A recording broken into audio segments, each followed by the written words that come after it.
grande maioria dos casos de câncer coloretal são de origem esporádica. A gente pode ter até uma história familiar positiva, isso é um fator de risco, mas não quer dizer que tem uma síndrome genética envolvida, não tem uma mutação específica identificada. Quando a gente fala de síndromes genéticas, elas podem ser causa sim de câncer coloretal, mas elas são muito mais raras. A mais famosa delas é a polipose adenomatosa familiar. Olha o que o nome já diz, pólipos adenomatosos por todo o cólon. Então a pessoa nasce com centenas, milhares de pólipos. Classicamente acima de 100 pólipos, mas o que a gente vê na prática são milhares de pólipos adenomatosos. E qual é o problema disso? A gente já sabe que o adenoma é um fator de risco de câncer. Tem aquela velha sequência, adenoma-carcinoma. Imagina um intestino forrado de pólipos de ponta a ponta. A chance de desenvolver um câncer aqui vai ser de praticamente 100% depois dos 40, 50 anos. Existe aqui uma mutação conhecida, que é a mutação do gene APC. Às vezes está presente em alguma questão de prova. O que é o gene APC? É o gene da polipose adenomatosa colônica. Então a gente precisa vigiar essas famílias. Se tem uma família conhecida em que existem pessoas com essa síndrome, a gente já precisa, a partir dos 10 anos de idade, começar a investigar, pelo menos com uma retossigmoidoscopia. Uma investigação anual. E quando passa lá dos 20 anos, é melhor tirar de uma vez. Realizar uma proctocolectomia total. O que é isso? Tira o cólon e tira o reto. Eu vou pegar o intestino, o íleo e vou anastomosar direto no canal anal. A gente pode até dobrar o íleo, fazer uma bolsa em J para criar um reservatório, o paciente ter menos diarreia, mas é uma cirurgia extremamente agressiva, porque 100% vão acabar com câncer numa idade relativamente jovem. Então é uma síndrome rara, menos de 1% dos cânceres coloretais, mas ela adora cair nas nossas provas. Dentro desses pólipos adenomatosos, existem algumas variantes. Existem quadros que são mais floridos. Se eu pegar um paciente com a mesma polipose adenomatosa familiar e ele tiver, por exemplo, um osteoma de mandíbula, lesões ósseas na mandíbula, a gente muda de síndrome. É a síndrome de Gardner. Esse mesmo paciente ele pode ter tumores desmoides no subcutâneo, ele pode ter dentes supranumerários. É importante a gente guardar algumas palavrinhas-chave. Osteoma, osteoide, eu vou pensar em quem? Em Gardner. E ela é uma variante da polipose adenomatosa familiar. Então os pólipos também são adenomatosos. Por outro lado, eu posso ter uma outra variação com tumores do sistema nervoso central. O meduloblastoma, o glioblastoma, associados a pólipos adenomatosos. É a síndrome de Turcot. Então, sempre que aparecer uma questão de prova falando que tem pólipos adenomatosos múltiplos no intestino, a gente vai pensar em PAF. Agora, esse PAF tem também tumor do sistema nervoso central? É Turcot. Vamos dar uma olhadinha aqui numa questão de prova. Questão da UFPR 2018.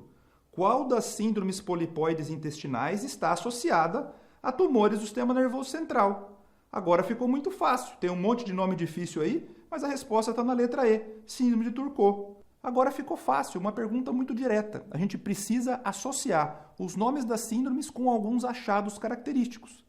Agora, existem outros tipos de pólipos que também vão aumentar a chance de câncer coloretal, que são os pólipos amartomatosos. A mais famosa delas é a síndrome de Peutz-Jeghers.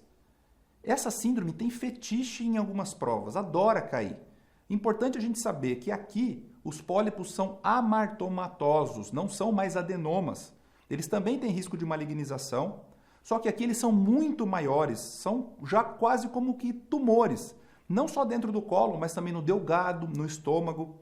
E quando eles estão no intestino delgado, eles acabam puxando a alça para dentro dela mesma, causando uma intussuscepção. Esse pólipo pode sangrar, pode causar uma hemorragia digestiva, mas a informação mais importante para a gente acertar a questão é a presença de manchas melanocíticas nas mãos e nos lábios. A gente vai ter classicamente aquelas manchinhas, aquelas pintinhas amarronzadas na ponta dos dedos, nas palmas das mãos, nos lábios. A gente tem que se perguntar por que o examinador está dizendo isso numa questão de prova. Que o paciente tem uma obstrução intestinal, que o paciente tem um sangramento digestivo e tem manchas melanocíticas nas mãos e nos lábios.